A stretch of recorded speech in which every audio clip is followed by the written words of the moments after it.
परंतु त्यांचे दिवसभराचे कार्यक्रम संपून त्यांना यांना उशीर झाला, म्हणून त्यांनी मला सांगितलं की मी उद्या सकाळी तुमच्याकडे येतो. पण माझा घरगुती काही कार्यक्रम असल्यामुळे मी लवकर बाहेरगावी जाणार आहे. आम्हीच सांगितलं की आम्हीच येऊन तुम्हाला आता भेटतो. मी पण लोकसभेमध्ये आणि ते पण लोकसभेमध्ये होते. एक जे सहकारी नांदेडमध्ये आले त्यांचं स्वागत करावं हा त्याच्यामागचा उद्देश आहे.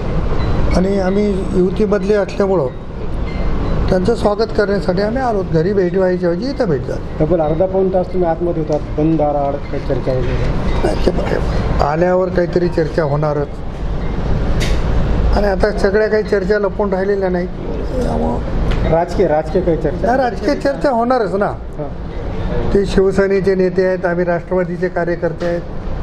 त्याच्यामुळे दोन पक्ष एकत्रितपणा आल्यावर काहीतरी चर्चा होणारच. संभाव्य जिल्हा परिषद असेल, विधान परिषद असेल, पण ज्या काही चर्चा करायची. विधान परिषदेवरती तुम्ही दावा केलेला आहे, ती मागणी तुमची अजून काय आहे? मी अतिशय नम्रपणाने मागेही सांगितलं की राष्ट्रवादी काँग्रेसचा कार्यकर्ता म्हणून माझ्या पक्षाला उमेदवारी किंवा माझ्या याला उमेदवारी मिळावी याच्यामध्ये काही मागणं चुकीचं नाही आहे. पण पक्ष नेतृत्व जो निर्णय घेईल तो मान्य करायची भूमिका घेतलेली आहे. त्याच्यामुळं महायुतीचा घटक म्हणून मी डॉक्टर श्रीकांत शिंदे साहेबांना भेटायला आलो. नांदेडमध्ये काही वेगळा विषय राजकीय. नांदेडमधलं स्थानिक आता उद्याची विधान परिषद आहे. तेव्हा लोकशाहीमध्ये मला जी माहिती आहे की 25 लोकांनी फॉर्म घेतलेले आहे. आता फॉर्म नेमके कोणी कोणी घेतले ते काही मी बघितलं नाही. हुकुमशाही तर नाही ना. आणि लोक हुकुमशाही मोडीत काढायचा प्रयत्न करतात नेहमीच.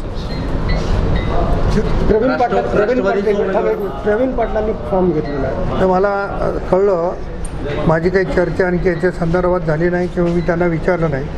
पण फॉर्म घेतला असेल तर घेतला. आता त्याच्यावर चर्चा करायची, कारण मी बाहेरगावी होतो. मी चालू आज दुपारी. राष्ट्रवादीचा उमेदवार विधान परिषदेच्या असणार आहे का? राष्ट्रवादी महायुतीने जर नांदेडला जागा जाहीर केली तो महायुतीचा उमेदवार असेल.